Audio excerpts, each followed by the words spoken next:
जय माता दी दोस्तों। स्वागत है आपका हमारे YouTube चैनल पर। आज मैं आपको इस वीडियो में सुनाऊंगी सोमवती चैत्र अमावस्या की व्रत कथा। चैत्र अमावस्या को शुभ कार्यों और अनेक प्रकार के दोषों से मुक्ति पाने के लिए उपयुक्त बताया गया है। इसलिए हिंदू धर्म में न केवल चैत्र बल्कि हर माह की अमावस्या का विशेष महत्व है। आइए अब करते हैं इसकी पौराणिक कथा प्रारंभ। बहुत समय पहले की बात है। एक राजा एक नगरी में राज किया करता था। उसकी प्रजा और परिवार दोनों ही सुख से रहते थे।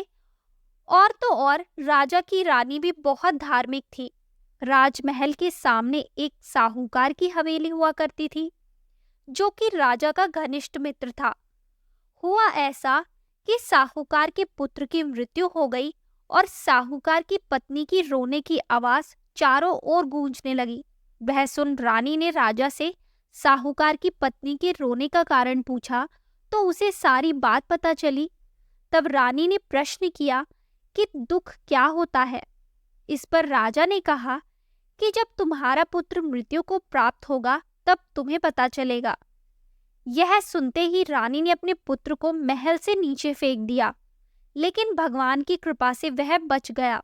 रानी ने फिर प्रश्न किया कि दुख क्या होता है। तब राजा ने कहा कि वह पड़ोसी राज में युद्ध करने जा रहा है।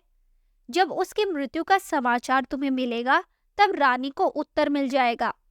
लेकिन रानी अमावस्या का व्रत करती थी, जिसके कारण राजा विजयी होकर लौटा।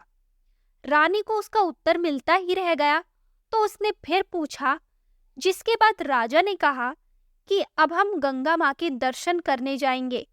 जब मैं वहां जाकर गंगा नदी में कूद जाऊंगा तब तुम्हें दुख का पता चलेगा। राजा रानी में आपस में बात हो ही रही थी कि भगवान शिव कैलाश पर विराजमान सब कुछ देख रहे थे। उन्होंने माता पार्वती से कहा कि चलो आज मैं तुम्हें एक सुखी आत्मा के दर्शन करवाता हूँ। जिसके बाद भगवान शिव और माता पार्वती बकरा बकरी का रूप धारण कर मृत्यु लोक पधारे। वह दोनों एक बावली के पास घास चरने लगे। तब रानी वहां विश्राम करने आई और शिव पार्वती के बीच हो रहे वार्तालाप को सुन लिया। उसने भगवान शिव को माता पार्वती से यह कहते सुन लिया कि रानी अमावस्या का व्रत करती है, इसलिए इसे जीवन में कोई दुख भोगना नहीं पड़ेगा। यह सुनकर रानी सब कुछ समझ गई। तो दोस्तों, ये थी चैत्र अमावस्या की कथा।